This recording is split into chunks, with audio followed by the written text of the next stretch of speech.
সংসার জীবনে একটু গুছিয়ে কাজ করলে কাজগুলো কিন্তু অনেক সহজ মনে হয়। হ্যালো এভরিওয়ান, আসসালামু আলাইকুম।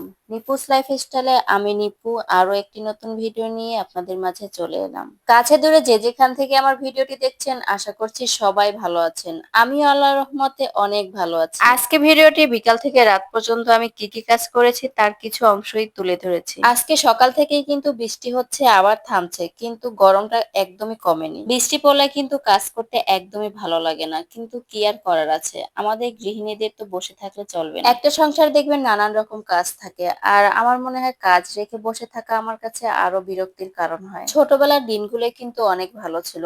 বৃষ্টি পড়লেই দেখতাম মা পিঠা বানাতো, আর আমরা সব ভাই বোনেরা বসে গল্প করতাম। ছোটবেলার দিনগুলোকে সত্যি অনেক মিস করি, মাঝে মধ্যে মনে হয় ওই দিনগুলো আবার ফিরে আসতো। ভাই বোনরা এখন যে যার স্থানে, আর বছরে এখন এক দুবার হয়তো দেখা হয়। আসলে আমাদের মেয়েদের জীবনটা এমনই, সবকিছুতে মানিয়ে নিতে হয়, মানিয়ে চলতে হয়, তাহলে ভালো বউ হওয়া যায়। বৃষ্টি দেখতে আমার ভীষণ ভালো লাগে।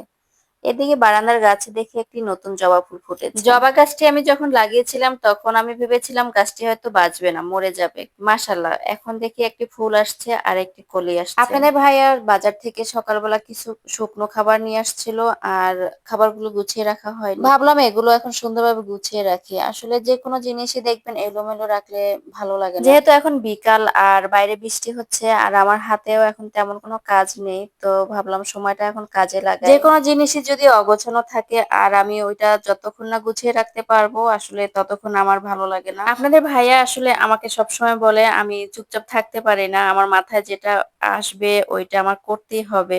যদিও কথাটা অনেকটাই সত্যি, কারণ এলোমেলো কোনো কিছু আমার ভালো লাগে না। ওইটা যতক্ষণ না আমি গুছিয়ে রাখতে পারবো ততক্ষণ আমি কোনো কিছু করেই শান্তি পাবো না। এখানে পুরো 1 মাসের বিস্কিট আনা হয়েছে বাচ্চাদের জন্য, আর আমার বাচ্চারা এই বিস্কিট গুলো খেতে খুবই পছন্দ করে। আমি কিন্তু প্রতি মাসে একই রকম বিস্কিট কখনোই কিনি না। আমি বিভিন্ন সময় বিভিন্ন রকম বিস্কিট কিনি বাচ্চাদের জন্য।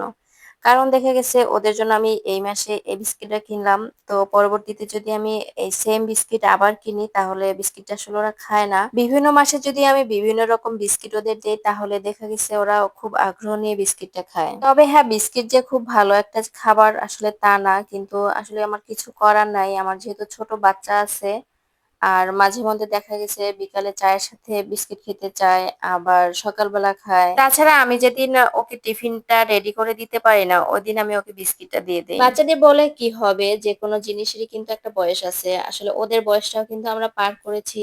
আর এখন কিন্তু আমাদের এই বিস্কিট চকলেট এগুলো তেমন একটা ভালো লাগে না, ওদের কাছে যেরকম ভালো লাগে। তো আমি এর জন্য আসলে ওদের তেমন কিছু বলি না, যতটুকু পারি দেই। তবে হ্যাঁ, বিস্কিট চকলেট এগুলো বাচ্চাদের স্বাস্থ্যের জন্য অনেকটা ক্ষতিকর।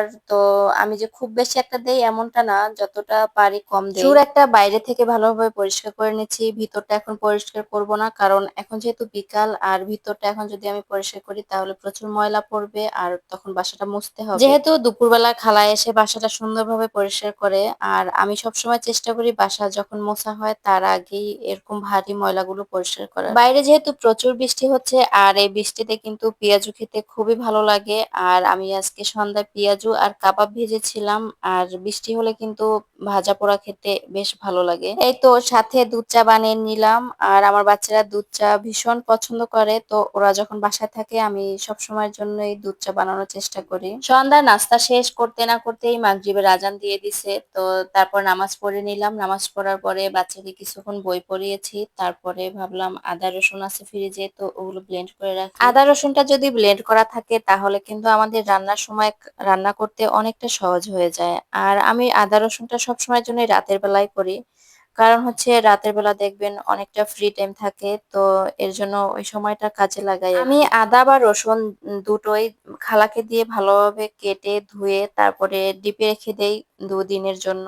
তো এতে করে দেখা গেছে আদা বা রসুনটা যখন আমি বাইরে বের করি তখন এটা নরম হয়ে যায়। ফ্রিজ থেকে বের করার আধা ঘন্টা পরে আমি এটা ব্লেন্ড করি, আর এটা এত পরিমাণে সফট হয়, আর সময়টা কিন্তু অনেকটা কম লাগে। আমরা নর্মালি যখন আদা রসুনটা ব্লেন্ড করি তখন কিন্তু অনেকটা সময় লাগে, তো এটা যদি ফ্রিজিং করে তারপরে ব্লেন্ড করা হয় সেক্ষেত্রে কিন্তু অনেকটা সময় কম লাগে। কয়েক সেকেন্ডে কিন্তু খুব সুন্দরভাবে পেস্ট হয়ে যায়। আপনারা হয়তো দেখেই বুঝতে পারছেন কতটা সুন্দরভাবে পেস্ট হয়েছে।